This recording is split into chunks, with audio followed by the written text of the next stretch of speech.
दोस्तों की एक मीटिंग में मैं देख रहा था, मोहम्मद सिद्दीक साहब वो चीजें बता रहे थे। लगभग ये जो कारोबार का जो डायरेक्ट सेलिंग का तरीका है लगभग 60-70 सालों से तरक्की याफ्ता मुल्कों में है। अगर इसको आपको देखना है तो पढ़े लिखे तबके से मैं रिक्वेस्ट करूंगा ये रिपोर्ट जाकर घर में पढ़े।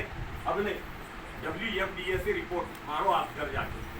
World federation of direct selling association, ये वॉशिंगटन बेस्ड अमेरिका का वो इंस्टीट्यूट है जिसको पूरी दुनिया के 100 मुल्क फॉलो करते हैं। इसकी रिपोर्टिंग को ये बताएगा कि पूरी दुनिया में डायरेक्ट सेलिंग का टर्नओवर कितना है, भारत में कितना टर्नओवर है, ये सारी चीजें ये WFDA से बताएगा। और दूसरी एक रिपोर्ट लिख रहा हूं, FICCI FICCI and KPMG direct selling report. अगर ये आप मारेंगे, गूगल पे मारेंगे, घर जाकर मारेंगे, आपको पता चलेगा क्लियर लिखा हुआ है 2025 एंड तक भारत में ये कारोबार 64,500 करोड़ को क्रॉस कर जाएगा सालाना। बेसिक सवाल ये है आज कितना है, तो आज ये कारोबार 24,000 करोड़ का है 2023 की बात, यानी अगले 2-2.5 साल में ये डबल नहीं लगभग ट्रिपल के करीब होने वाला। और आपको एक गुड न्यूज दे दूं मैं, और एक आपको समझ में आए कि आपके लिए ना सही आपके आने वाली नस्ल पीढ़ी के लिए, हमारी नस्ल के लिए ये कितना जरूरी है। मैं आगे कुछ लिख रहा हूं, आप में से पढ़े लिखे तबके को ये अच्छी तरह से मालूम है। ये बहुत ही फेमस कोर्स है, बैचलर ऑफ बिजनेस एडमिनिस्ट्रेशन, मालूम है आपको? BBA बड़ी पढ़ाई है, BBA इंपॉर्टेंट पढ़ाई है। उसी के साथ ये तो सभी को मालूम है, master of business administration, business मालूम है। ये काफी इज्जतदार पढ़ाई है, डिग्री के बाद का है, ये मास्टर्स डिग्री है और इसको बड़ी इज्जत की निगाह से देखा जाता है। इसके बारे में 2-3 बातें मैं आपको, इसकी क्या अहमियत है आज की मीटिंग में मैं वो बताने जा रहा हूँ, और आप भी इसको लोग समझो और अपनी ट्रेनिंग मीटिंग में सामने किस तरह के लोग हैं देखकर बोला करो। अगर आपके सामने कलेक्टर और तहसीलदार भी बैठे तो आप ये बता सकते हो, लेकिन नॉलेज ही नहीं है तो क्या बताएंगे, है ना? जबान लड़खड़ाएगी आप। तो मैं यहाँ पे ये बता रहा हूँ, अभी MBA की बात करें तो एक हमारे दोस्त ने बोला हमारे गांव में तो सभी MBA है, तो हम परेशान हो गए, भाई सभी MBA कैसे हो सकते हैं, इतनी बड़ी पढ़ी पूरे लोगों ने कैसा की? तो उसने बाद में उसका जो फुल फॉर्म बोला तो वो यहाँ भी है क्या, देखिए उसने मास्टर ऑफ बिजनेस एडमिनिस्ट्रेशन नहीं बोला, मुझे बहुत आता है। अपने घर खानदान में भी बहुत मिले, सुनने से पहले मेरे को समझाने की जरूरत नहीं, ऐसे बहुत देखा और सब जरूरत उसी को रही। समझ में आई? धीरू भाई अंबानी मरते वक्त 65,000 करोड़ का साम्राज्य छोड़ के गया, तरक्की की उसके कहानियां बहुत हैं, मैं वो कहानी नहीं सुनाना चाहता, उसकी बुक कभी पढ़ो, बायोग्राफी में लिखा हुआ है। हर आने वाले पढ़े लिखे से वो बोलता था मैं पढ़ा लिखा नहीं हूँ, मुझे समझ में नहीं आता, मुझे सिखाओ। और जो सिखाते थे उनको अपने पास नौकर रखता था तनख्वाह। और धीरू भाई कहाँ तक पढ़ा हुआ था मालूम? 8वीं। कौन सी क्लास? 8वीं। मगर कभी ये नहीं बोला मेरे को सब आता है, मुझे नहीं आता बोलता था। और हमारी हालत क्या है, थोड़े में इतना परेशान होते हैं सामने वाले को गिनने ही तैयार। इसलिए हम तो मुसलमान हैं। एक बात बचपन से हमने सुनी, बेटा हर बीमारी यही तो तेरे को चलता है, घमंड वाली बीमारी तेरे को नहीं आती। जिस दिन तेरे को घमंड वाली बीमारी आ गई ना, समझ जा तेरे बर्बादी उसी दिन से तेरी शुरू हो गई। तू किसी भी मुकाम पे पहुंचाऊंगा, किसी भी फील्ड में पहुंचाऊंगा, समझ जा आज के बाद तेरा उतार शुरू होगा। मानो नहीं चलता, घमंड नहीं चलता। ये कादरी अगर अपने आप को तुरुम खान समझा ना, मेरे से 1000 भाजी तुरुम खान आ जाते हैं। हमारी बात समझ में? तो घमंड नहीं करना। बहरहाल बात चल रही थी, मैं आपको एक छोटा सा जनरल नॉलेज दे रहा हूँ, आप में से कुछ साथियों को पता होगा। भारत में जो यूनिवर्सिटीज हैं, यूनिवर्सिटीज जिसके अंडर में कई कॉलेज होते हैं, मालूम है ना? कई कॉलेज होते हैं। यूनिवर्सिटीज में, कई यूनिवर्सिटीज में इंटरनेशनल कैलिबर की जो यूनिवर्सिटी है उसका नाम है Indian institute of sciences, Indian institute of sciences Bengaluru. ये भारत की इस वक्त की सबसे टॉप की यूनिवर्सिटी है जो बाहर की दुनिया के लोगों को टक्कर देने का काम कर रही है। और इसके बाद 2 नंबर की यूनिवर्सिटी है, उसका नाम है शिलोनी यूनिवर्सिटी, हिमाचल प्रदेश। कितने नंबर पे ये? अब ये 2 नंबर की यूनिवर्सिटी ने क्या किया, ये कल जो अगस्त आ रहा है 2023 का, 15 दिन के बाद आ रहा है ना अगस्त, ये 15 दिन के बाद के अगस्त से ये बीबीए और एमबीए की पढ़ाई शिलोनी में स्टार्ट हो रही है। तो आप बोलेंगे हैदराबाद में तो 100 जगह है, ये कौन से कमाल की बात है। लेकिन एमबीए और बीबीए में स्पेशलाइजेशन, इसकी खासियत क्या है अगर बोला जाए तो ये दोनों कोर्सेज डायरेक्ट सेलिंग के शुरू हो रहे हैं।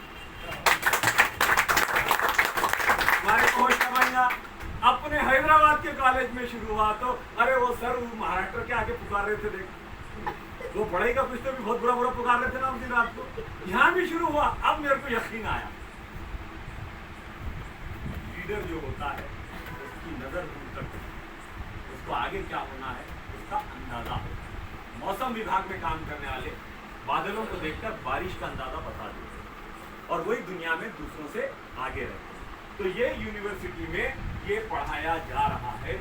और आपको मैं यहाँ पर एक YouTube का चैनल है, बड़ा फेमस है, उसका नाम है चैट विद सुरेंद्र वत्स। ये एक शख्सियत है बहुत बड़ी डायरेक्ट सेलिंग में, इनका निकाला हुआ 4 साल पुराना चैनल है। 233 एपिसोड हो गए। हर मंगलवार को रात बजे 8 बजे प्रोग्राम आता है मंगलवार को, और आप पुराने भी सारे एपिसोड देख सकते हैं। यहाँ पर किसी भी कंपनी के अपनी कंपनी का नाम लेने का इख्तियार नहीं है, परमिशन नहीं है, लेकिन डायरेक्ट सेलिंग का पास्ट प्रेजेंट फ्यूचर तीनों आपको यहाँ समझना है। अगर ये आपको देखना है तो पहला जरूर देखो, 25वें नंबर का बहुत जरूर देखो। 25वें नंबर का इसलिए देखो कि आलतू फालतू की जो 1.5 लाख से ज्यादा कंपनियां आई, अभी भी आती है मनी सर्कुलेशन वाली, क्या बोलकर आप 10,000 भरो, बैठ के महीने को 1,000 लो। अब लालची आदमी, नादान आदमी, फंसने वाले कौन? 2 ही कैटेगरी के, एक तो लालची फंसेगा, नहीं तो नादान फंसेगा। नादान इसलिए फंसेगा कि उसका चचेरा भाई आगे फंसाएगा उसको, मेरा भाई फंसाएगा, उसका दोस्त फंसाएगा, बोलेगा कुछ नहीं गफ्फार भाई को आगे, अब 13 नंबर है।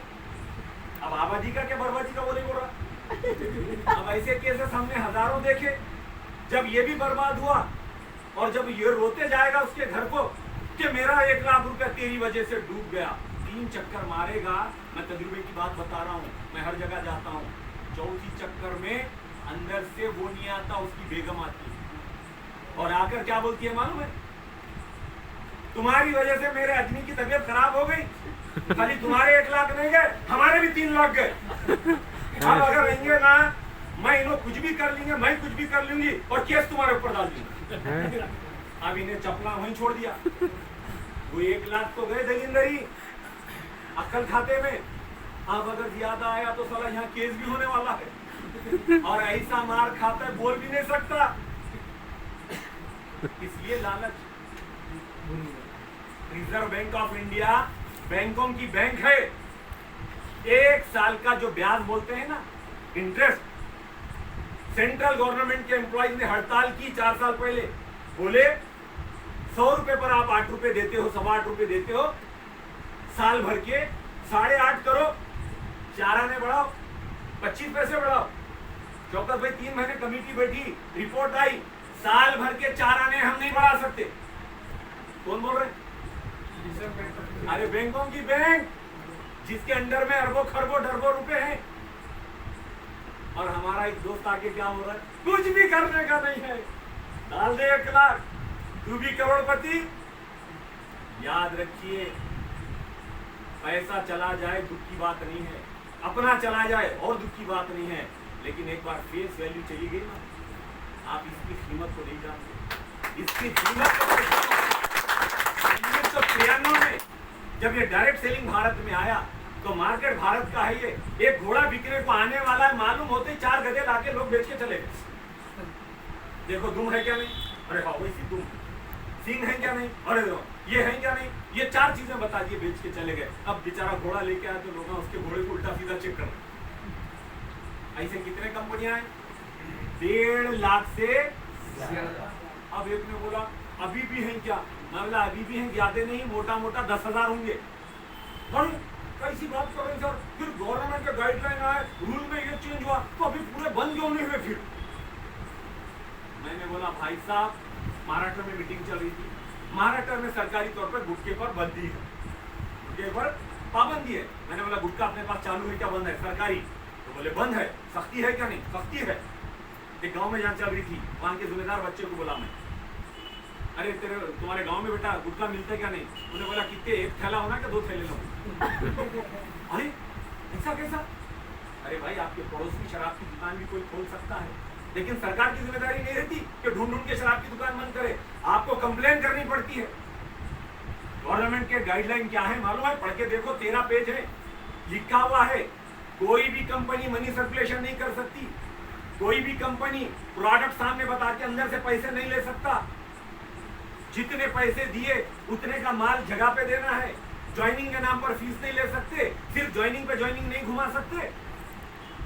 मगर हम क्या सोचते हैं, कभी कभी मेरी टीम में भी ऐसे केसेस होते हैं, ट्रेनिंग का पार्ट है इसलिए बता रहा हूँ, और नए भाइयों को इसलिए बता रहा हूँ आपको धोखा ना हो। क्या करते हैं मालूम? वो भी कर ये भी कर। तो मैं बोला क्या शानदार लीडर है यार, ये भी कर वो भी कर। पॉलिटिक्स में देखें, बोले आप क्या में हैं? बोले मैं सियासत में हूँ, पॉलिटिक्स में हूँ, हैदराबाद का मैं एक लीडर हूँ। हम बोले कौन सी पार्टी से? मैं टीआरएस से हूँ। अच्छा टीआरएस से हूँ। परसों तो आप वहाँ पे तेलुगु देशम के प्रोग्राम में दिख रहे थे, मैं उसका भी जनरल सेक्रेटरी हूँ। टीआरएस के भी है जनरल सेक्रेटरी वहाँ के भी। तो दूसरा वाला इसको मैं यमन के भी जुलूस में देखो, तो उसको बोले तुम यमन भी कभी कभी वहाँ भी रहते हो। क्या इमेज बनी सर, इमेज जिंदगी में आपको करोड़पति और करोड़पति दोनों बना पैसा जाएगा, छोड़ो। मुकद्दर का मेहनत का पैसा अल्लाह कभी जाया नहीं करता। इसीलिए मेरे गुरु दिनेश चौधरी सर बोलते हैं, कभी कभी लोग बोलते हैं आज ये बहुत अच्छा है जी आरसीएम, मगर बहुत स्लो आते हैं पैसे। तो बोले स्लो क्यों आते हैं बताऊं क्या? आपको जानना है जी? यस। आरसीएम में पैसे स्लो इसलिए आते हैं कि जब तक दूसरे 10 के घर आप नहीं बसाते, आपका घर नहीं बसता। और मार्केट की जो कंपनी आती है, 10 का घर जब तक उजाड़ते नहीं, आपका घर नहीं बसता। टाइम इसलिए लगता है ना। मेरे को एक बात बोलो, ये दुकान बनाना है, टाइम लगेगा कि नहीं लगेगा? ये कंस्ट्रक्शन को टाइम लगेगा नहीं? साल तो लगेगा, 6 महीने लगेंगे, रात दिन काम करे 3 महीने तो लगेंगे। अच्छा बेचने को कितना टाइम लगता है? 10 मिनट अभी बोली लगाओ, इसी में से तैयार हो जाए, फाइनल बोलो। साथ कल बनाएंगे, बयाना देके जाता हूँ, रेट हिसाब में आ गया तो अभी करेंगे कि नहीं करेंगे? मान लीजिए 20 लाख की है, तो यहाँ पे किसी ने बोल दिया 15 लाख फाइनल, डन, ये पकड़ो 5,000 बयाना, कल जो है ना रजिस्ट्री के साथ देता हूँ। कितना टाइम लगा? घरों को बसाने टाइम लगता है, ईमानदारी के काम को टाइम लगता है, दुनिया में बड़े काम को टाइम लगता है। जवारी की फसल 4 महीने में आती है, 4 महीने में चली जाती है। आम का पेड़ आने को टाइम लगता है। ऐसा लगता है आ रहा नहीं, लेकिन जो सब्र के साथ, मेहनत के साथ लगा रहा, एक बार ऐसा आता है जब जड़ें जमीन के अंदर जाती हैं, ऊपर का नजर नहीं आता, जड़ें अंदर जाती हैं, एक दिन ऐसा आता है कि फिर आप पानी मत डालो, आप उसकी हिफाजत मत करो, आप कुछ भी मत करो, आपको भी और आपकी आने वाली कई पीढ़ियों को भी वो फल भी देगा और साया। मेरे कुछ दोस्त हैं, फालतू की स्कीमों में लाखों रुपए लोगों के खपा के 10-20 लाख रुपए कमा लिए। अब हालत बता रहा हूं मैं आपको 2 मिनट में माफी के साथ, ताकि नए साथी समझ सके, बच सके, लोगों को बचा सके। जैसे ही फोन आया, क्योंकि कंपनी गारत हो गई, फोन आया, मत उठाओ फोन। बच्चा बोल रहा है मम्मी पापा ऐसे डरे डरे क्यों हो गई? टेप को नहीं मालूम है क्या क्या करें। क्या मतलब है इसी जिंदगी का, मेरे को बोलिए। अरे आरसीएम में 500 भी कमाता है ना, छाती ठोक के स्टेज से बोलता है 500 कमा रहा है, और 50 लाख कमाने वाला है बोलता है पिछले महीने का 50 लाख मेरा स्पेंड किया। ईमानदारी से लोगों के घरों में करोड़ों भेजने के बाद उसके पास आए नहीं, इसलिए डर नहीं। और उसके प्रोग्राम में वो अकेला चोरों के जैसा नहीं जाता, हमको बुलाए हैं रिसोर्ट में, कितनों को? दरवाजे फेड़ दे के 12 लोगों को, तू 12 लाख कमा लिया, बोलो मत, मोबाइल के नंबर बदल दे। अरे हमारे प्रोग्राम में बीवी आती है, बच्चे आते हैं, माँ आती है, बाप आता है, और सब बैठ के फखर से बोलते हैं वो जो स्टेज पे नजर आ रहा है, जिसके लिए दुनिया ताली बजा रही है, वो मेरा भाई है, मेरा शोहर है, मेरा बेटा है। फैमिली फखर के साथ निकलती है, लेकिन बड़ा काम करने को जिगर भी बड़ा लगता है, सब्र भी लगता है। हमारा दिल क्या बोलता है, मेहनत करनी, मिल जाए, माफ करना मेरे भाई, ऐसा